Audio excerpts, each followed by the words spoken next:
Hi everyone, welcome back to the Legend Chess. Today we're going to go through a few different questions you guys had about the Chessnut Move. We're going to go through troubleshooting problems and connecting to Bluetooth, how to pause the game and play it later, and how to follow live games. So we'll start out right here with how to follow a live game. Once you're on the Chessnut app, you're going to go ahead and just make sure you're already connected to your board. Once you're connected to your board, you should be able to go to an online match. Chess.com. Now, there's two options on Chess.com. There's Chessnut Vision and Chess.com official API beta. We're going to start out with the Chessnut Vision. We're going to go ahead and select that. Now, on your Chess.com, we're going to go ahead and go to Watch under the menu here. Once we go to the Watch menu, there are a few different options. I'm just going to select Playing Now. Now, once we scroll down right here, we can see all these different options of games that are being played right now that we're able to follow. I personally have learned I don't like following less than about 5 or 10 minutes, simply because the pieces don't move fast enough for people to blitz out or play some bullet moves. So we'll go ahead and just try following this rapid game, and we'll try to follow along. So we'll see that all these pieces, they were trying to get set up to the proper position, and now they're going to try to get set up to the position on the board here.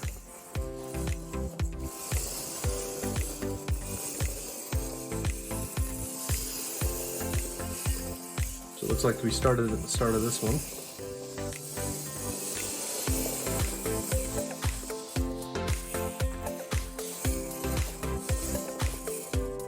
Looks like it's missing a pawn out in the center. There we go.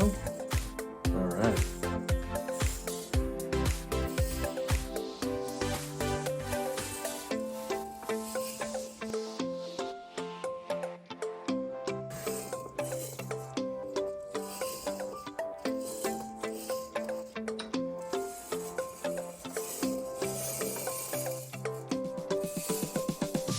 Okay, now we're at the current position.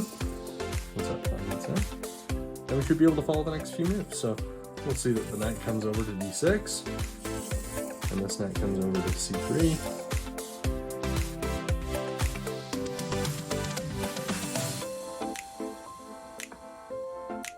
Pawn advances, queen moves forward.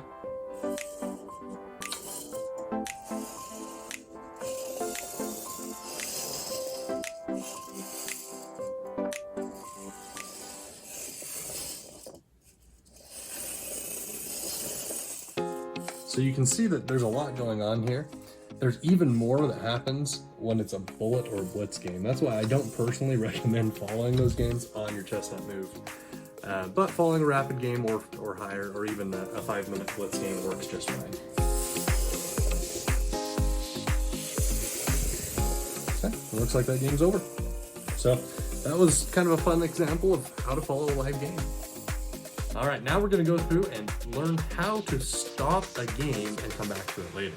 So we'll start out with a quick bot match here on the phone. So I'm going to click a bot match. I want to play as white because I don't like flipping the whole board around. And we'll just go ahead and click start. So now that this is ready to go, I'm going to just blitz out a couple of moves. We'll play e4. I'll play e5, e3, e7. We'll play e4. We'll take. And we'll also take back. Move comes out to f6, and I have to wait until the move is done, otherwise I can't move my piece out. So, or it'll put it back to the original square. Okay. Bring this bishop out. Now let's say, oh crap, I just got a call from my mom. I gotta go. I can't play. So what I'm gonna do here is I'm actually gonna take my app here. And there's a couple of different options we can do here. So I'm going to go ahead and say, I'm just going to get out of it. Now every phone's a little different. So Android phones, I just swipe left to get out of the game. And now there's an option here to click save and quit. I'm going to click save and quit, and I'm going to go ahead and get back.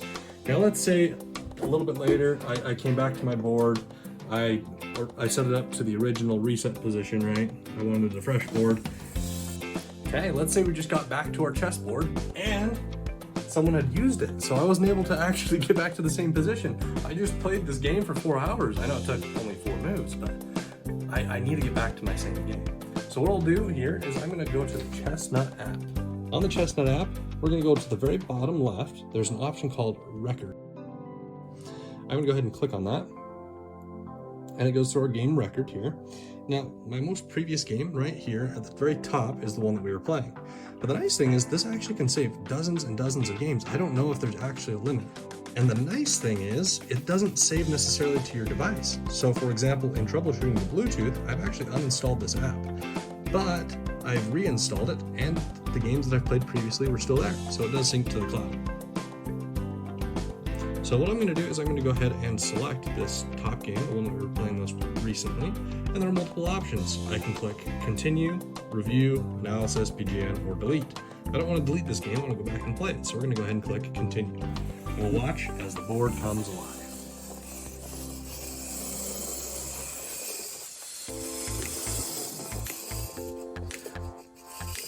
All right, so now we're back to our old position, and we can see that after all that thinking that I had for my next move, I'm gonna blunder my queen. And that is how we can pause and resume a game later. All right, everyone. So when we start out to connect our phone to the chessboard, we want to make sure, one, that we have turned on Bluetooth. If Bluetooth is not turned on, you will not be able to connect to your chessboard. So after that, we're going to want to make sure we're using the Chessnut app. So right now, I'm going to show you an issue that I ran into before, which is it shows that the device is connecting here while the Bluetooth light is acting as if it is already connected. So some of the basic troubleshooting ways is what we'll do here is we're going to stop connecting. We'll go ahead and just turn my Bluetooth off, and I'm going to power the board off by holding it for a couple of seconds. You'll see the board slowly turn off, and we're going to let it go ahead and reset.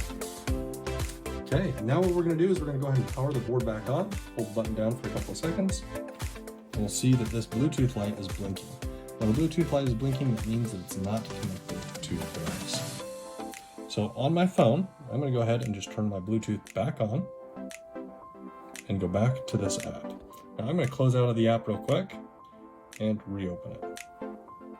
So now that I've reopened the app, that's usually a good way to fix it after I've closed the app, restarted the board, and go back to try to connect the device. So I'm going to go ahead and try to connect the device.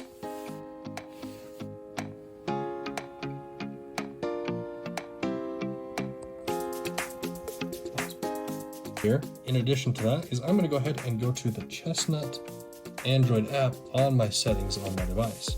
I'm going to go ahead and try to force stop that app so that I can make sure that it has been disconnected from the board.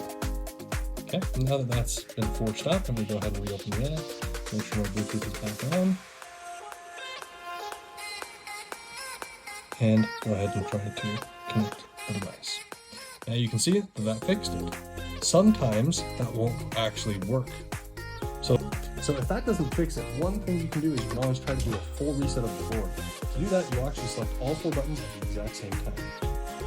If you press all those down, you should see all these light up, and that'll be a full reset of the board. If you're still getting this Bluetooth light being on as a solid light, as if it is connected but it's not connecting on your device, one last thing you can always try if force stopping it on whatever device you're doing in settings doesn't work, you can always try, unfortunately, uninstalling the Chessnut app and reinstalling it. I found that works every time. I think there is something in the coding of Chessnut that unfortunately just doesn't work perfectly with the Bluetooth connection. So I recommend force stop, power off, reset board. If none of that works after you've turned off your Bluetooth and all that, you can always uninstall the app and reinstall it. All right, so here's some quick thoughts on the Chessnut Move. 1, I really like it, but I don't love the charging pad. The charging pad is a little bit of a pain because you actually have to take your pieces, you got to take them and put them on the prongs and make sure that they line up properly. And it can sometimes just take a little bit longer than you'd like. I know that the whole idea of wireless charging doesn't always work perfectly, but that would be a really cool improvement. 2, I've noticed that these pieces sometimes, when they're taking pieces or even just moving around the board, they get a little bit confused, which is kind of fun to watch and a little bit entertaining, but I hope that the software does get updated as time continues to progress. And lastly, the Bluetooth connection is a little bit finicky, so I'm hoping that some of that gets updated as well in the future. Anyway, let me know if you have any other thoughts or questions, and I'd love to answer them.